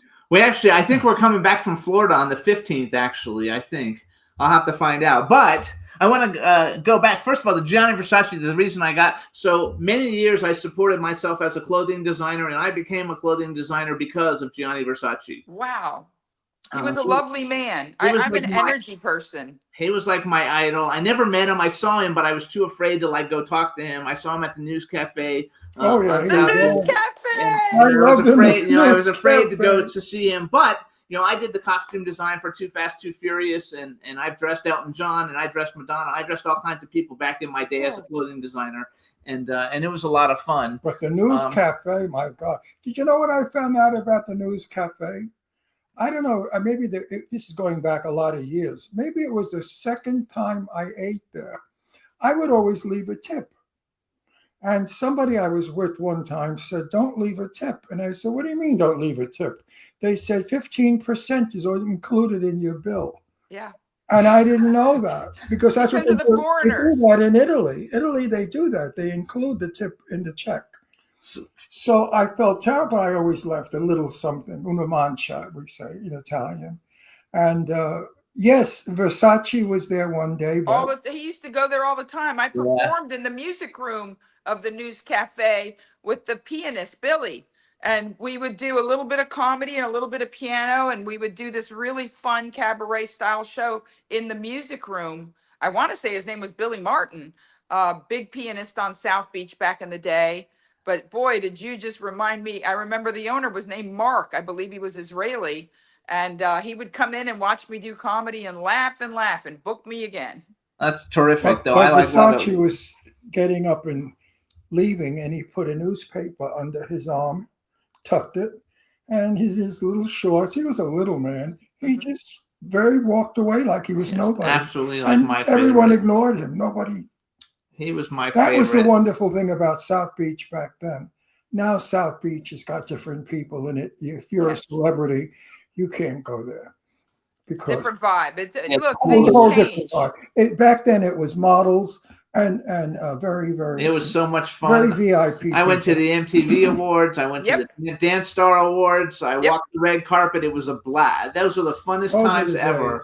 I remember Mickey Rourke boxing. Remember he used to box at the 3rd Street Gym, Mickey Rourke, and he had a Chihuahua. Yep. All those guys. Gary James. I ran the Spot on Espanola Way.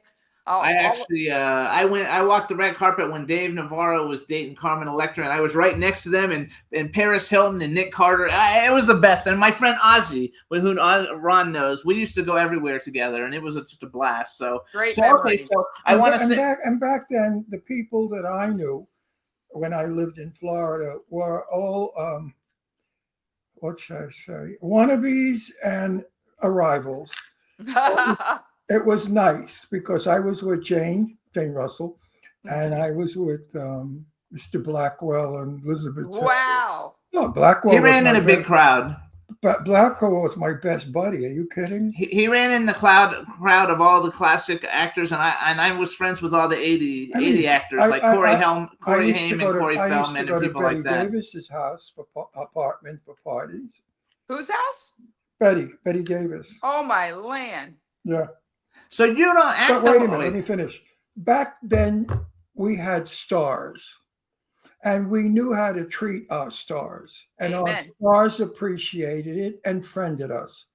Today, if you're a star, people are so insecure and so common that they have to destroy the star by saying, "Oh, fuck her, I don't give a shit about movie stars, they're crap." And they do, it's a lot. They absolutely do. When in their heart, they're dying to meet them. Yes. Amen.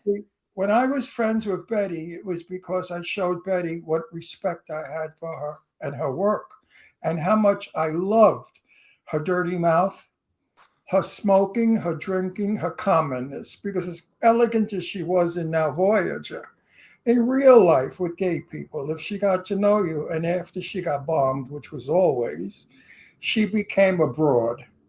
And when Betty was abroad, that's when I stepped in and the friendship got better because she Yay. appreciated the fact that I appreciated her other than Betty Davis, the actress.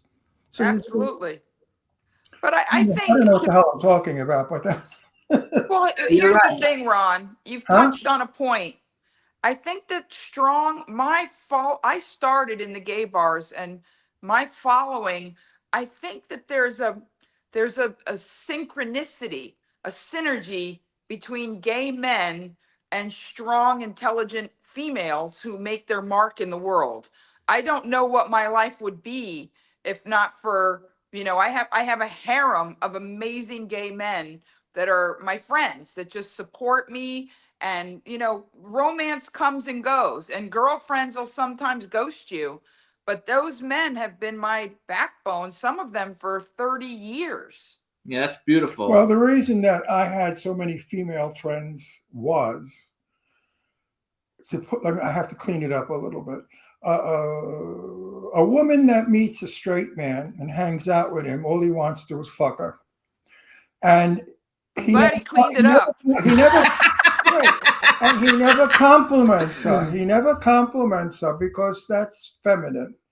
Now, when a woman has a buddy that's a gay guy, the gay guy says, "Oh, I hate that lipstick on you. Why don't you put a little lighter?" He takes an interest in who she is, not her pussy. Amen. And women love that because they don't have that. Especially sexy, beautiful, because all the girls from The Price is Right were my buddies, and they were magnificently sexy women. And they used to say, "How come straight guys are not like you?" I said, "Because they're straight." It's an easy answer. You can't have a straight guy that's interested in your dress or your heels. No. He's only interested in your snatch. And I told him that. And he said, "Yes, but we resent that. We really resent that because it's like the girls that put big boobs in. They put gigantic boobs in, and then when a straight guy talks to them, he's looking at her knockers. And she has the audacity to say, up here. Bullshit, you put those cannons in so the guy would look there." And that's what you do. So Ron, one day I want you to do the dirty version of the show where you're not filtering yourself at all. with Monique, I cleaned that one up. I look forward to I got something on the horizon now to lean into. Well, I am famous for my dirty mouth. So wait, I want to go. So number one, I didn't know that you lived in LA. So I think that's terrific that you live in LA, and that so you're interested in getting into movies and television, like not just doing stand-up comedy, but as a character. Oh no, I've been offered things. I've read for I have a theatrical agent who I've done readings for. But the interesting thing is the few things I have done, and I have done a few things.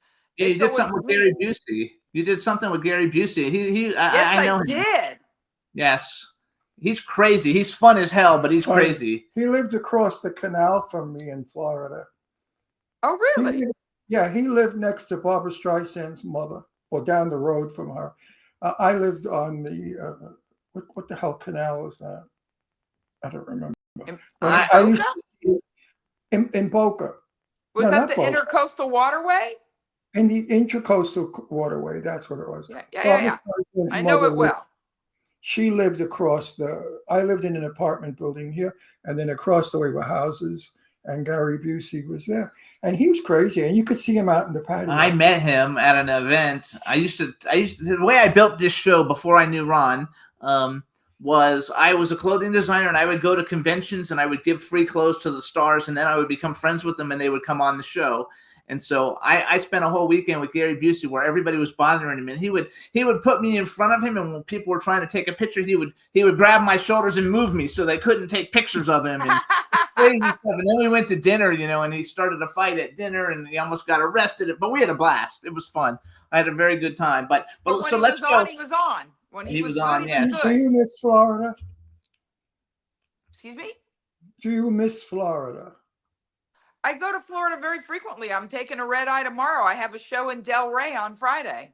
Oh, good for you. we'll see you in there too. So let's go back to I was very happy there. Let's go back to the movie thing. So you have a theatrical. The reason I'm asking, I produce a lot of movies. I have like 9 movies I'm producing, and I actually have one that is going to have kind of a. It's got a big cast of all different kinds of people, and I don't have a comedian female that's good looking. So I you know would be one. good for it. I know one. Her name is Monique. Yes. But you're going to have to put a prosthetic big nose on her and scars all over and pad her to look like a fat broad. No. All right. And then you'll have a comic because I don't want her to be a comic, but she can be funny. My friend Monique is a glamour girl, so I don't know if she's going to work. I love it. You guys are the best. But Jimmy, I had heard great things about you making films. And here's the thing: I have been in several films, including Reggie, the Reggie movie, which is a great movie that Gary Busey was in. And the things that I've done, it's usually because the producer or director specifically wants me. Like, even if I'm playing a part in the movie, I'm actually playing Reggie, the star. And but it's a very small part because Reggie is a pony, a miniature pony. And the man has a dream where the pony anthropomorphizes, becomes a human, and it's me, and I'm giving him words of wisdom. And it's not a very long scene, but considering it is the title character and it's a pivotal scene. I love it. I think that's terrific. Are you hung like a horse? No, I'm actually hung like a Cheerio. I always say women never brag about their privates, but I've been very careful. I have no children, I've kept it pristine. So let me ask you a question. I pulled a video clip off of YouTube. It's one that says "How to Keep a Man." It's real short. I thought we would just play it for everybody if you're okay with that. Of course. And then what we'll do, and it's so funny because I pulled that and sent it to Juan, our engineer, yesterday. And then we were talking yesterday, and Ron was saying all this stuff, and I was like, "Oh my God, you're gonna love the guest speaker because it's all the shit you talk about in this fucking video." I want to ask, what kind of Spanish are you? Well, my father is Venezuelan, Marvez. All Marvezes are related because we believe it's kind of a made-up name. We believe we were Italian because Venezuela stands for New Venice. A lot of Italians migrated to Venezuela, and that they cut the ZI off, that we were Marvez Z. And when we got to Caracas, we changed it to Marvez. And so whatever my roots are, my father's Venezuelan and my mother's Puerto Rican Cuban. Oh, that's where it is. Miami. Oh, that's where it is. I knew there was Puerto Rican there. Oh, yeah. Because Puerto Rican people are my favorite people. They are cha-cha-cha-cha and they are alive, exciting. I'm a New Yorker from Brooklyn. We had all Puerto Ricans. My best friends were Puerto Ricans. My people. I was raised in their more homes. I ate fried bananas. I was in their homes. I dated their girls, which was no. I always had to sneak around to date their daughters because their daughters were not allowed to date men. The Puerto Ricans still have that old world thinking. Absolutely. They still do. They still do. Still do. We're going to take a clip. Okay. So Puerto Rican people, that's the pepper in you. I knew there was pepper in you. Absolutely. I love it. So here's what I'm going to do. It's how to keep a man. You just introduce the clip. Juan's going to play it. It's real short, and then we'll be right back. Thank you. You introduce it. Oh, well, here we go. Probably one of my favorite clips, How to Keep a Man. It's funny. I'm sitting back there and all I heard was orgasm. Like, I think I'm up next. Woo! And it's so nice to see Larry and Alan. I love seeing older dudes because I got to tell you something. That's the only way I know I'm getting older is that I miss things. I do. I miss things. I miss men. That's why I like playing Hermosa, because I like seeing like men like you, sir, with jeans, with a fly and a button, you know what I mean? Like in man pants, not in like jeggings or skinny jeans with your little moose knuckle hanging out, drinking a smoothie on a cell phone, swiping left and right with your little fancy dog. That's not manly. I mean, I know the world is different now. I know that men don't just lift weights, they do yoga, but I don't want to see that shit. I don't want to see a grown-ass man in Lululemon pants at 11:30 at Whole Foods figuring out what to eat. I don't want to see that. It's not manly. I want to see a man like you with facial hair eating a chicken like you're an extra on Naked and Afraid. That's what I want to see. A I mean, the double standard cuts both ways. It cuts both ways. There's some things I just don't want. Like, I am a vegetarian. I don't trust men that are vegetarians. You're supposed to eat meat and potatoes. It's manly, and you have to have hair. I don't know when the war on hair started that everybody wanted to be smooth and waxed and shiny. That's not manly. I want you to have hair, and I want you to have meat. I don't want you to have six-pack abs. That means you spend a lot of time at the gym and you can't fix my fucking car. I want a grown-ass man. If there's anything natural disasters reminded me after the hurricanes and the floods and the mudslides, I don't want you in the front yard with a fallen tree saying, is there an app for this? Can I call? No, bend your ass and drag the tree off the driveway. I worry a little bit about young girls with the internet machine and the Tinder, because they think that dating apps are really for dating. They're not. They're just so men can like let you know where to deliver the puss. That's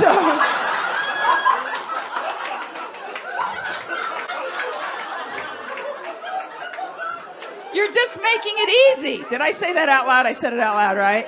Because I think it all the time when I see girls responding and thinking, you're just going to be doling out HJs in the P-lot. That's, I have to leave soon, so I'm going to say some things very quick, Nicole, because men are hunters, okay?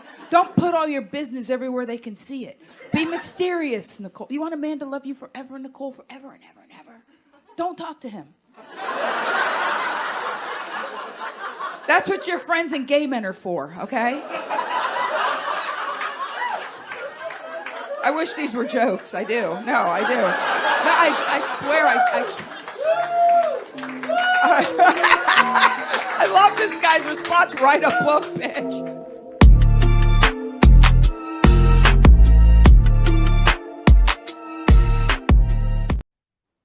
Yay! Okay. Now, you know, working in front of another comedian is dangerous. I want to tell you some things about your performance. Please. Your timing is excellent. I find today timing of these comedians poor because they will deliver a joke so slowly that it loses its potency. Mm-hmm. You got them by the balls, and you don't let, oh no, you don't let your audience go. You're one terrific performer. Thank you. I know, yeah, I think that, because, you know, we all work together. We critique each other, what we do Sure. wrong. Right. The timing is the thing.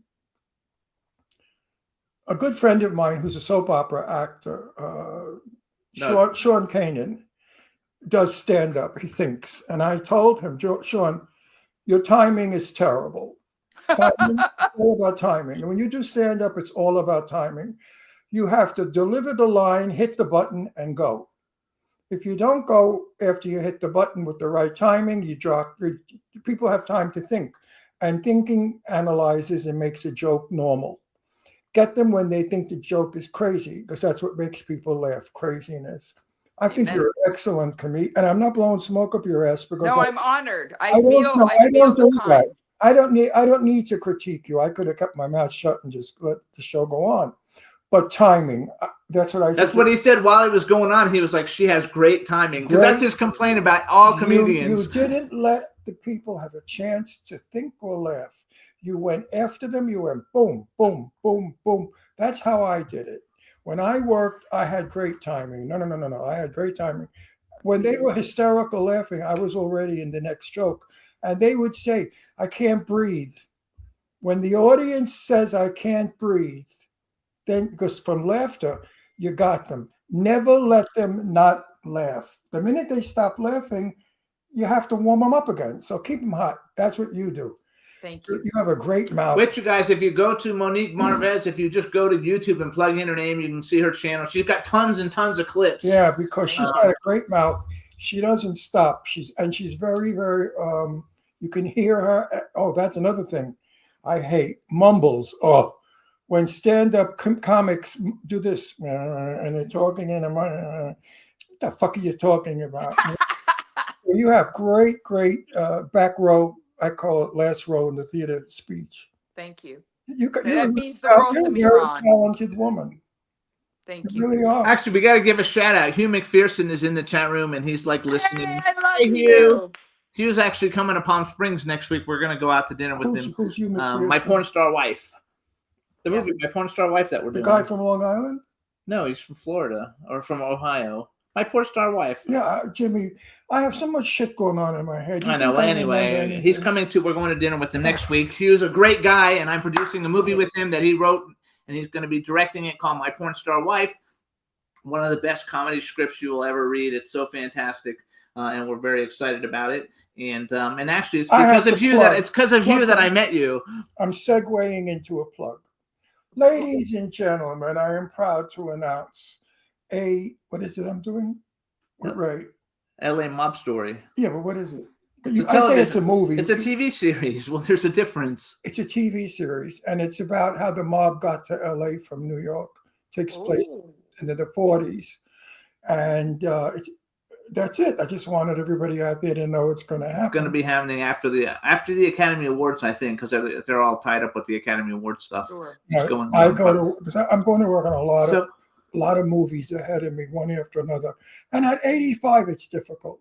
So I want to ask you I questions have to- about comedians. Like, who are some of like probably my favorite comedian who I just think he's really funny. I don't know if a lot of people like him, but like I love Louis Black. I think Louis Black is very Oh funny. yeah. I worked with him a lot. I only got to work with him once, a very long time ago. Brilliant man and nice. Like, to me, a sign of intelligence is kindness. If you know you've got it going on, you don't have to be a jerk to other people. No, Some of Absolutely. the biggest people in the Absolutely. business, I believe in that also. some of the biggest stars that I've ever met were lovely. It was the medium kind of people that are the jerks. The reality show people. We get reality show people who like were on some reality show and they have 15 minutes of fame, and you would think they were fucking Angelina Jolie or something. No. Like they think they're so big. Years ago, at the Manhattan Center in New York City, there was a ball, a gay ball, a Drake ball, and the people that went there with outfits and things. Like one came in as Cleopatra, where 7 black men were carrying her. Stupendous. And Joan Rivers was one of the guests. So I was in the green room and my chance to meet Joan Rivers. Well, Joan Rivers barely spoke. She was very serious and she was reading a paper and trying to decide something. I don't know if they were jokes or what. And I left her alone. And I thought to myself, this is Joan Rivers. Now she goes out to greet the audience. From this quiet woman became this Yep. I explosion. have another question for you. I met her several times and got to know her. Oh, what an honor. I loved her. And I think she was, and I told her this. I said, out of all the comedians I know, and I know many, you're the greatest. Because I agree. I said, you have the balls to say and do what we all think. I agree. So does she. She was very grateful. Thank you. And to me, my favorite comedian ever was Joan Rivers. And when they killed her, I was heartbroken. I was on the air. I'll tell you a story, Ron. I did radio in LA. I was on KFI for several years. I had a talk show. And in fact, sidebar, when I met Lily Tomlin, she let me know she listened every Saturday night and thought I was brilliant. Oh, that's cool. I know. Oh, Lily. amazing. You know how many years I know Lily Tomlin? She's lovely. I saw her at the Directors Guild. 60-something years I know her. Woo. Well, I was filling in. KFI sister station in New York is WOR. And I was filling in the day Joan Rivers died. I'm very intuitive. It's part of being Latina. And I was on the air filling in. I had my headsets on and they talked into my ear. You know, the show's running, but the producer said, breaking news, Joan Rivers has just been taken to the hospital because she was in an outpatient doing something. And it was not plastic surgery. It was something on her vocal cords. You know how rumors spread. And that being said, she was being rushed to another hospital because of what transpired. And being intuitive, I knew she was dead, and I felt it. And there was dead air, which as a air talent, dead air is I couldn't speak When we came back from break, I couldn't speak for a few seconds. And I had to say, ladies and gentlemen, my producer just let me know Joan Rivers has been rushed to the hospital under emergency circumstances. And Ron, I was devastated. I mean, I could just feel before they even said she was dead. I knew it and I was devastated. I loved her. Yes, she was fabulous. She was a very, very, she loved gay boys. And she was a very, very caring, understanding and caring of gay men. And I saw the difference. If she met a fan for the first time that was straight, she was very lovely. But if the fan was gay, she was So wait, I want to ask exuberant. two more. So Louis Black's my favorite older person comedian. My favorite young comedian is Matt Rife. Do you know who Matt Rife is? Of course. I think he's like the funny. We went to a movie premiere that he started in the movie. It was a drama, actually, and then all of a sudden he started doing comedy and he like blew up overnight. He's probably one of the funniest, guys ever. And then I like Joy Ying Summers. I know Joy Ying. And I know you know her. I think she's hilarious, and we see her on Gutfeld all the time. And she is hilarious. I love her. So those are like my three. And now you. And she's good people. And yes, I heard Zhao Ying, I don't know Matt personally, but I can speak to Zhao Ying. She's good people. But you know something, Monique? Yes. 50 years ago, you would have been a superstar. I'm hoping it's not too late. I've got a lot of good stuff going on now. It'll never happen again because the audience is gone. Okay, fair enough. All right. I know it because I tell Jimmy all the time, comedy is dead. People don't want comedy. They want to cry. They want to pain. They want to see garbage, ripped clothes, filthy people, drug addicts, and trash. So if you go there to make them happy, they resent it. They don't like you. Don't make me happy because the government and politics today make you unhappy. Okay? That's a mouthful. So comedy is dead. This is not my talking. This is all the comics I know. And I know big shot comics still that are around from 100 years ago. And they all say the same thing. We don't have nightclubs. Well, let's ask because we only have 1 minute. What do you think in general about comedy now? It's dead. It's dead. That's your opinion. I want to hear her opinion. Well, what I will tell you with 190 million views on TikTok, Ron and I are going to meet in the middle. How about that, Ron? There you go. Because here's what I'm going to tell you. I'm talking about venue. I know what you mean. There's no venue for you to work. Years ago, we had nightclubs and cabarets all over the world. Today, where are you going to work today? Upstairs, downstairs? No, the reality is a lot of restaurants and bars do a comedy night. Not like cabaret. I understand. But the point I'm making is you are correct. People are tired in a weird way in many ways, it's biblical, as they say, the wheat is separating from the chaff, and the people that want to be forward facing, optimistic, inclusive, on the right side of history, those people like comedy. They just don't like mean comedy, divisive comedy. Nobody under 45 wants mean anymore. Mean is done. And comedy for many years was this balance of mean and then pull it back in, and mean and then pull it back in. I don't do that kind of comedy. And you're right. That kind of if Don Rickles came out today, he'd have no career. Zero. He would be. They throw chairs. Yeah, I went through a ton of your videos, and you don't do mean comedy. You just I'm not a mean person, Jimmy. It's just fun comedy. So that's why I did it in drag, because I made fun of myself. I was mean to my character. Got it. I was never. Although one time to the audience there was a heckler, a blonde, a bitchy woman sitting 2 feet from me from the stage, nasty. So I said a joke. I went over to her. I said, I used to be a blonde, and they bleached my hair, and it broke, and it was frizzy. Looked like yours. And then I went back on the stage. Well, she shut her mouth real quick. She wasn't going to fuck. Okay, wait, we got to go. We're out of time. So first of all, you guys, please check out Monique Marvez. She's got specials on Amazon. Not Skinny, Not Blonde. It's very, very funny. She's a true talent. It's at Monique Marvez is her Instagram. MoniqueMarvez.com. I'm going to come and see you when you work in LA. And Please. she's going to be here in Palm Springs. I'm going to come and see you when you work in Palm Springs. I hope so. We will be in touch with everything. Please. Thank you so much for coming on. You've been My a pleasure. blessing. We had such a good time. Monique, and you're a super talent. Tremendous pleasure. You guys Watching made you my retire. month, and it's only the 3rd, so thank you. Yes. Yes. All right, everybody. We'll see you next week. We got Brian Austin Green coming on from Beverly Hills 90210. It'll be a blast. See you guys next week. Thanks, Monique. See ya. Bye-bye, Bye-bye. Monique. Guys. Bye. Bye. Jimmy, This is MC and Ozzy. I'm just chilling, Jimmy Star, yo, sitting down and designing.